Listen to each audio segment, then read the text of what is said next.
আমি নুবাইরা নাওয়ার, আমার registration number 2025001, আমার বিভাগ বরিশাল, আমার জেলা পটুয়াখালী। আমি Dhaka cantonment girls public school and কলেজের 8ম শ্রেণীর একজন শিক্ষার্থী। ধন্যবাদ মাননীয় সভাপতি আমাকে সুযোগ করে দেওয়ার জন্য।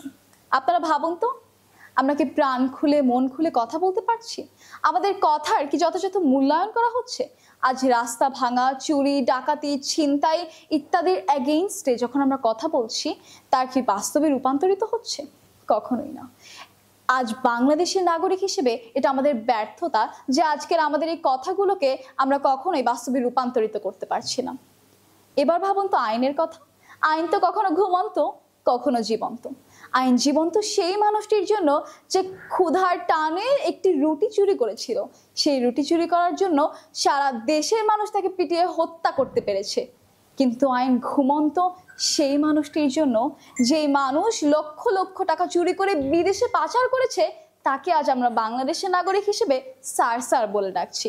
বাংলাদেশের আইনের আজ এই করুণ পরিস্থিতি। আবার চিন্তা করুন আমার দেশের সেই তুখোর মেধাবী ছাত্রছাত্রীদের কথা, যারা কিনা বাংলাদেশে এক মুহূর্তের জন্য আর থাকতে চাচ্ছে না, বরং বিদেশে যাওয়ার জন্য ব্যস্ত হয়ে পড়েছে। তাদের জীবনের শেষ সম্বলটুকুকে তারা বিক্রি করতে প্রস্তুত আছে বিদেশে গিয়ে সেই ইউনিভার্সিটিতে 100% স্কলারশিপ পাওয়ার জন্য।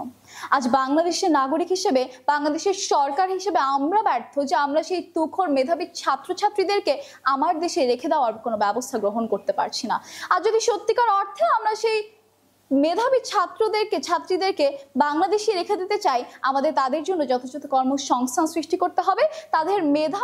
তাদের মেধার যথাযথ প্রয়োগ ঘটানোর জন্য একটি যোগ্য ব্যবস্থা তৈরি করতে হবে এবং তা তখনই বাস্তবায়িত হবে যখন আমরা সুইস ব্যাংক থেকে সেই টাকাগুলো বাংলাদেশে এনে যথাযথ বিনিয়োগের মাধ্যমে যথাযথ কর্মসংস্থান তৈরি করে দিতে পারবো। এবারে ভাবুন আমার রাস্তার নিরাপত্তার কথা। আমি বাসা থেকে বের হয়ে একটি গন্তব্যের দিকে হাঁটছি। ধরুন আমি সকালবেলা স্কুলেই যাচ্ছি। আমার মাথায় কেন এই চিন্তা থাকবে যে আমি কি আসলে স্কুল পর্যন্ত পৌঁছতে পারবো, নাকি আমার রাস্তায় কোনো দুর্ঘটনা ঘটে যেতে পারে যেই কারণে আমি হাসপাতালে গিয়ে এন্ড আপ করতে পারি। আমার মাথায় কেন এরকম সুনিশ্চয়তা নেই যে আমি রাস্তায় বের হয়েছি, আমার কিছুই হবে না, কারণ বাংলাদেশের নাগরিকেরা অনেক ভালো, বাংলাদেশের আইন অনেক কঠোর, বাংলাদেশের আইন শৃঙ্খলা বাহিনী অনেক মজবুতভাবে সবকিছু সামাল দিতে পারবে। কেন আমার মাথায়, কেন আমার মনে সেই আশঙ্কা, সেই ভয়টুকু থাকবে যে আমি কি আমার শিক্ষা প্রতিষ্ঠান পর্যন্ত নিরাপদভাবে পৌঁছতে পারবো? আমি এতক্ষণ যে কথাগুলো বলে গেলাম রূপকথার গল্পের মতো, যে এগুলো বাংলাদেশে হলে আজ বাংলাদেশ ইউএসএ কেন, ইউনাইটেড কিংডমস কেন, ফিনল্যান্ড কেন, বাংলাদেশের সকল দেশের চেয়ে অনেক উচ্চতর পর্যায়ে পৌঁছাতো। এবং তা তখনই সম্ভব হতো যখন আমি প্রধানমন্ত্রী হতাম। আমি প্রধানমন্ত্রী হলে এমন কিছু বাস্তবায়ন করে যেতাম বাংলাদেশে যে আমার রাস্তায় যথাযথ নিরাপত্তা থাকতো, আমার মেধাবী শিক্ষার্থীরা বাংলাদেশেই থেকে যেত, বিদেশে যাওয়ার জন্য তাদের কোনো টান থাকতো না।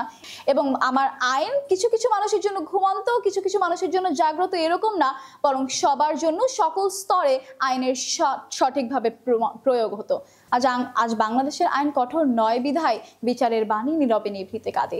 তাই মাননীয় সভাপতি, আজ আমি যখন প্রধানমন্ত্রী হতাম ঠিক তখনই আমি বাংলাদেশকে এরকম ভাবে গড়ে তুলতাম।